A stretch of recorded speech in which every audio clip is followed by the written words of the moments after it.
In this video, I want to give you some tips on what to do the moment you defend your dissertation. Hi, I'm Tom Mullaney and welcome back to First Gen Professor. The dissertation defense is a moment to be celebrated in one's graduate career. There is no doubt that the very first thing that you need to do is celebrate with your partner or your friends or your family, go out for a nice meal. But what do you do next? Here, there is a lot of conflicting advice or information on the market, and I just want to share with you my personal opinions on what I think everyone should do as soon as their dissertation is defended and filed. Now, some people will tell you, take some time off, don't think about it for a few months, maybe even 6 months. I've heard some pretty out there advice. And I say out there not only because it's hard to imagine being able to take 6 months or even 3 months completely away from one's work. On top of that, it's not quite attuned to how people really are. I mean, if you have been working all pistons firing on your dissertation, chances are you don't want to be away from it for 6 months or 3 months. So this advice, while well-meaning, is often completely tone deaf and kind of misses the point of where you are at this moment. But there's also a broader reason why I have a very different kind of set of pieces of advice than this common idea of just put it on the shelf and take some time off. What I'm going to try to convince you is that what you want to do with a freshly defended and filed dissertation is you want to take this opportunity to start building up your mentorship network outside of your institution. And in particular, what you want to do is take this opportunity to reach out to people in your field, senior folks, senior mentors, those who are more advanced in the profession than you are. Tell them about the good news of your recent defense and try to use this as an opportunity to see if they would be willing to read your dissertation and offer you feedback, whether on the entire dissertation or on a particular set of chapters if they're just too busy.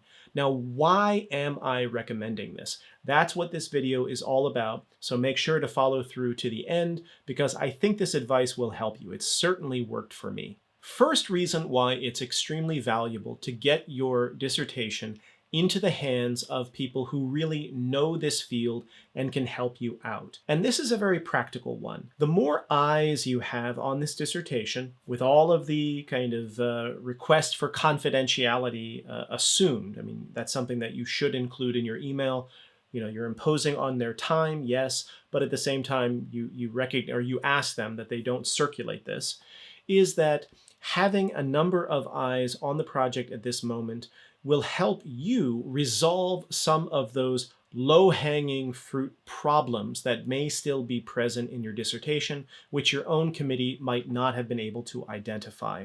These could be factual errors, these could be gaps in your literature review, they could be things that simply because your own dissertation committee doesn't have this kind of expertise about your subject matter may not have been able to give you advice on. And if you can get this kind of critical feedback now, although it's not fun to receive, I acknowledge that, but if you can get this feedback now, what this means is that when the time comes for you to submit a revised version to a press for formal review, you can rest assured that the vast majority of kind of embarrassing, stupid mistakes have been ironed out by a group of mentors who have taken a first pass look at your dissertation. The second reason has a more abstract strategic value to it, and this is the act of enrolling a series of scholars in the broader academic community into your career.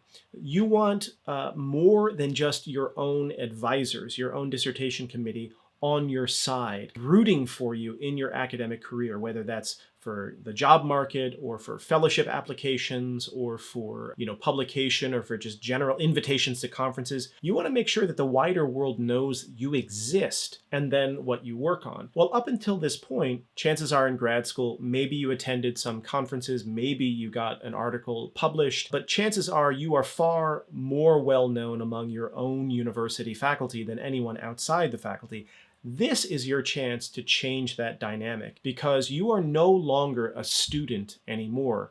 you are a junior colleague, and therefore you need to be known by a wider set of people. This excuse, if you will, this positive news, if you will, is a perfect reason or cause or excuse to reach out and cold call people in your world, in your scholarly community, that to this point you have not crossed paths with, never had a conversation with. It might be the person you've adulated ever since you read their book in your very first year seminar. Whoever it is, this is your chance, and you have perfect excuse to write them an email. The worst they can do is say no. But what you'll find, I think, is that many of these people are more human than you have probably imagined them when all your one and only experience with them is reading their brilliant, award-winning book in your grad colloque. Okay, now a third reason, which is a little bit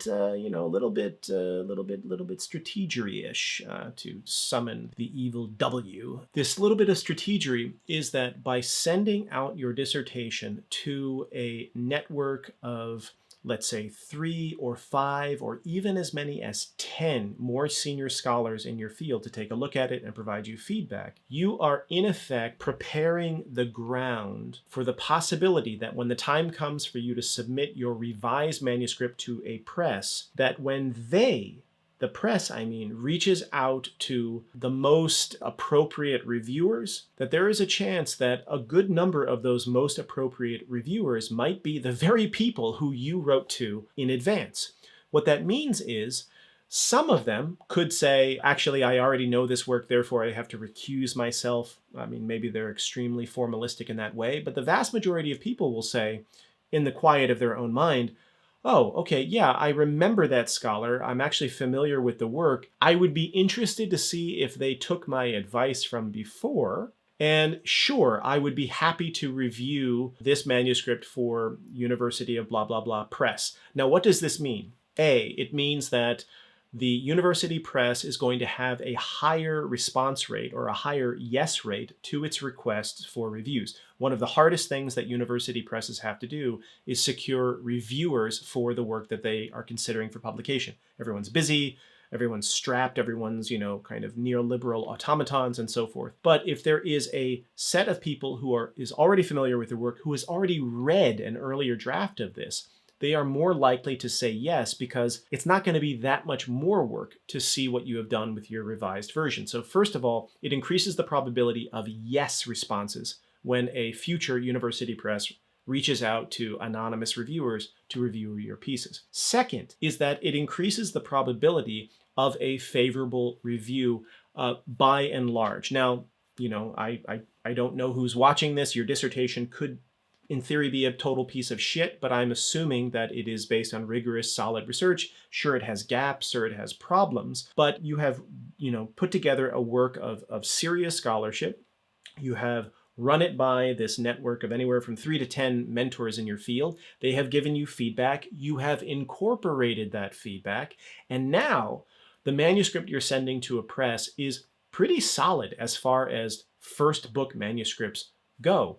Well, if and when the university press reaches out to, by accident, you're not going to, tell them who has read this, but by accident, they reach out to one of these 10 people who has already read your manuscript, they are going to read it and see, wow, this person incorporated my feedback. I can see it because the biggest problem I had with the manuscript was X or Y or Z, and now I can see the work that they have put into improving X, Y, or Z, and therefore I feel encouraged. Now, of course, the opposite can happen. If you get all this amazing advice from all of these mentors who are giving you, their precious time, and you don't incorporate any of it, well, frankly put, you don't deserve to be published. So I'm assuming that you're a serious person, you know the time that you are demanding of other people, and you're taking their recommendations seriously and incorporating those that, need to be incorporated. So the second piece of this is not only are people more likely to say yes to a university press when they ask for a review, but chances are that the quality and support of those reviews would be higher than if everyone was a total cold call reader. Now, there will be cold call readers, and that's okay, but at least some of them might already be familiar with your work. A third factor within this is that even if one of these 3 to 10 mentors is not one of the anonymous reviewers for a formal, review process for a university press, that doesn't mean that assuming you get a contract for the book, assuming it goes through to publication, that doesn't mean that you cannot write to your editor at your university press after you've signed a contract and said, okay, I know we're considering the dust jacket and the blurbs for the dust jacket. Well, I don't know who reviewed my book, but what I can say is Professor so-and-so at such and such university read an earlier version of my manuscript and they loved it. And I wonder whether or not you might reach out to them to see whether or not they'd be willing to contribute a blurb for the dust jacket.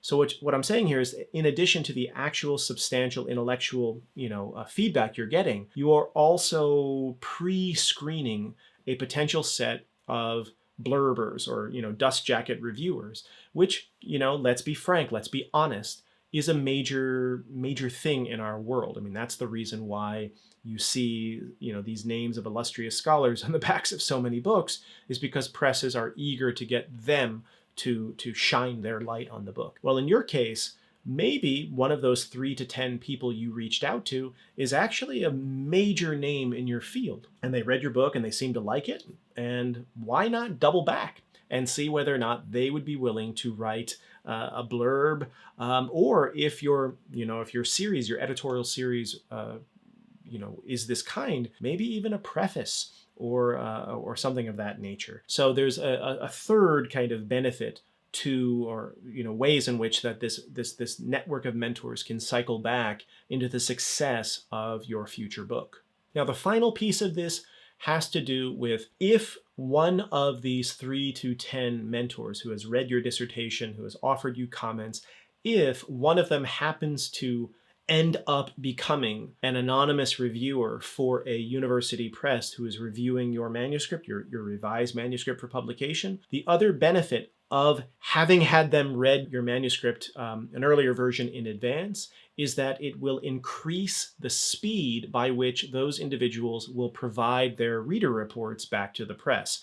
One of the things that all authors know and fear, and editors fear as well, are those anonymous reviewers who take forever to submit their reader report on your book. They have a deadline, but there's nothing the press can do to force them at gunpoint to provide it. They can waste time, they can not submit it, they can send apologies, it doesn't matter, and you are the only one who suffers from their delay. Well, if someone has already read your dissertation and basically knows the architecture of your arguments, who are the main actors, what's the main timeline, and then they're rereading it for the press, in essence, to see what you did with their earlier comments or your earlier suggestions, they are undoubtedly going to read it faster. And I guarantee they are going to go back to the comments they gave you way back when and edit those, and then submit those edited comments to the press. They're not going to write, chances are, an entirely de novo set of comments for the press.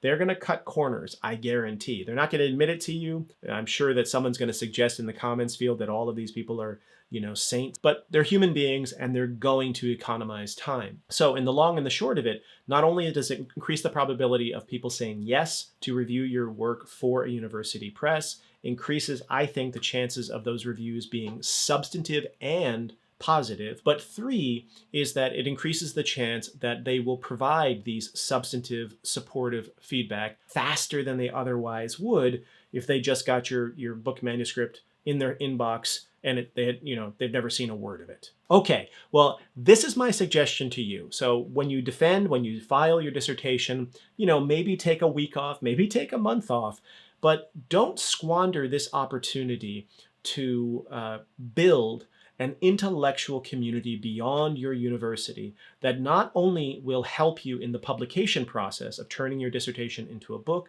but will actually become mentors and sounding boards for the rest of your career, possibly. That's all I have for you today. If you got something out of it, consider giving this video a like, leave a comment in the field below, and as always, I would appreciate if you could subscribe. I'll see you in the next video.